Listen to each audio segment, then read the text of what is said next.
Let's have some fun then. So today I'm talking with queer folk singer songwriter Katy Day from Fort Worth, Texas.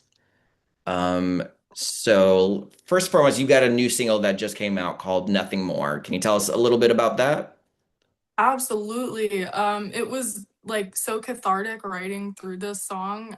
It's about going through life and having been in abusive relationships. And so writing it felt like a bit of a release. You have your grandma on the beginning track or on the first part of the track, right? I I do, got yeah. immediately like I got super emotional listening to it. I was like, oh no, where is this gonna take me? It's so cute.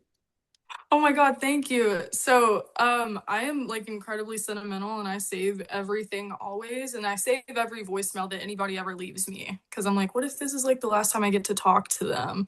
And so, must have been like 4 years ago now. I left her a letter saying that I'm in a queer relationship and I sealed it and I gave it to her and I'm like, okay, you cannot open this until I leave. And so I left the house. She called me that same day. I didn't answer because I'm petrified of losing half my family because I'm gay. And she left me a voicemail and I didn't listen to it. And then the second day she called me again and I didn't answer because I was scared. And this was the voicemail from the second day. Oh my God, that's making me tear up. That's so Oh, sweet. It's oh my God, I have so much to say to that.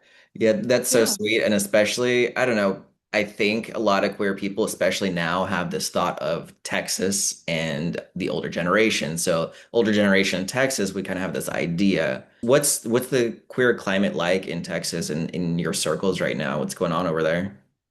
Oh, it's absolutely horrible. I did lose half of my family whenever I came out. My dad's side, the entire side gone, except for my grandma and grandpa, his parents. They're still a part of my life actively. Everybody else gone. And the place I work is incredible. I love the people I work with. I love my clients. I am a music teacher. And so I keep my identity to myself because I don't need to be over here like sharing too much because like I'm teaching you music. I don't need to be talking about my personal life.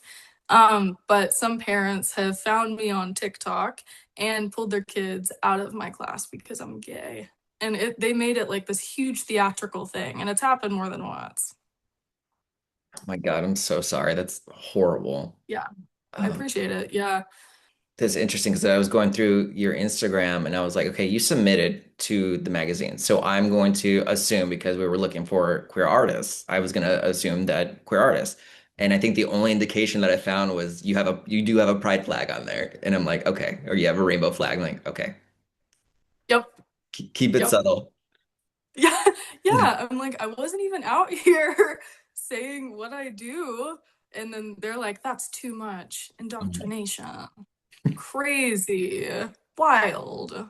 So Yeah. you have the new single that just got released. How would you describe your music and including the genre? Okay, so my genre I fall under typically is folk singer-songwriter, but I have a little bit of indie and alternative twist to a lot of my music because I feel like a lot of it leans on that heavier and darker side.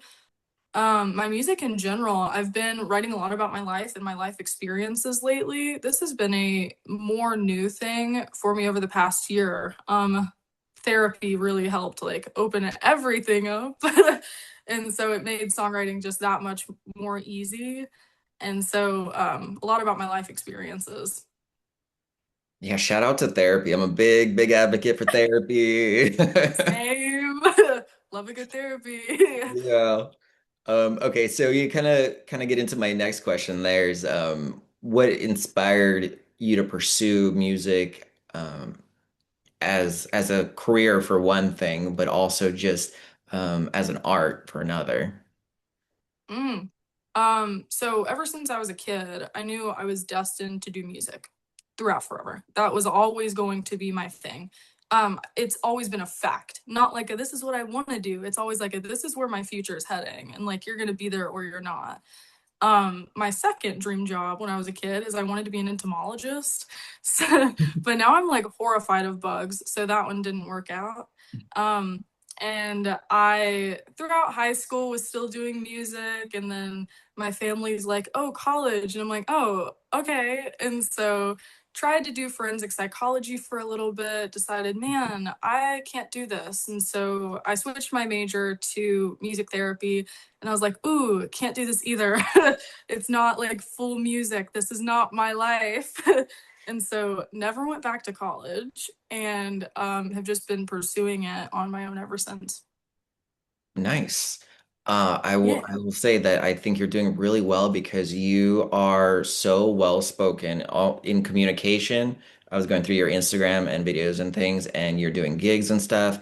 And I think a lot of artists, what especially I don't know, that might be beginning or something, they don't ask for things. And Yes. I think you'll be surprised at how easy it is to ask, to reach out. You reached out to me um just to be part of the magazine, and I was like, actually, I'm kind of looking to do an interview with a musician. So like all you did was ask, and then I wanted to escalate that to the next level. So do you have any other advice for newer artists or artists that to get seen a little bit more? Because I think you're doing really well. Absolutely. Thank you. It means the world to me that you're having me today. And also, that you pointed out the thing that I just asked. That has been like my life motto throughout forever. And I've really started stepping into it more over the past few years. It's not that I feel like I'm owed anything. I feel like everybody is owed something because they're a part of this universe that's so great and so vast. And if you truly just ask for it, you will get everything you want and more. And so I just truly put myself out there and just go for it. And so that would be my advice to anybody. Truly just go for it because the worst you can get is a no. And the likelihood of you getting a no from 20 people that you ask is very low. Yep. So because of like social media and the algorithms right now, making art can be a really rough area because I feel like now we have two jobs is we have to self-promote. We have to do the algorithm thing. We have to do the social media thing, even if we just want to do our art. So for you, does it ever get exhausting having to balance both sides? Oh, definitely for sure. Sitting and having to edit through content and then like thinking of what I want to post. Sometimes I'm a perfectionist. I absolutely adore when other people make human mistakes, but when I make a human mistake, it's like, oh, detrimental. So editing through content and stuff is so tedious because I'm like, oh man, flat, not this one, girl.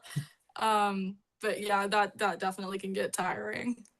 It shows that you care in your videos and your editing and stuff because it all looks very clean and crisp. So it's paying off. Thank you. I appreciate that a lot. Let's end this Oh, with some extra queer joy. Can you tell the viewers some queer joy in your life outside of the music? meeting people through music who have been queer and come up to me and spoke to me and talked about how it related to their life and how thank you for doing what I'm doing. And that led into so many different friendships. I have met a group of amazing people who started like an art club, and I've been going to that art club like every month. And it's just like this beautiful queer space where everybody gets to just be themselves. So stuff like that has really like helped made me feel comfortable in who I am and just helped strengthen relationships between me and other people in the community. My new release is on Apple Music and Spotify, as well as some of my older discography, and hopefully some more stuff coming out pretty soon. So stay tuned for that. My social medias are all at Katy Day Official, Katyday Official. And I'm on TikTok, I'm on Instagram, and my YouTube is also Katy Day Official, I believe. It's released through my distributor, so it should just be the name of my song title and my name. Nothing more. Check Yeah. out the newest release by Katy Day. The deer knows not of the game.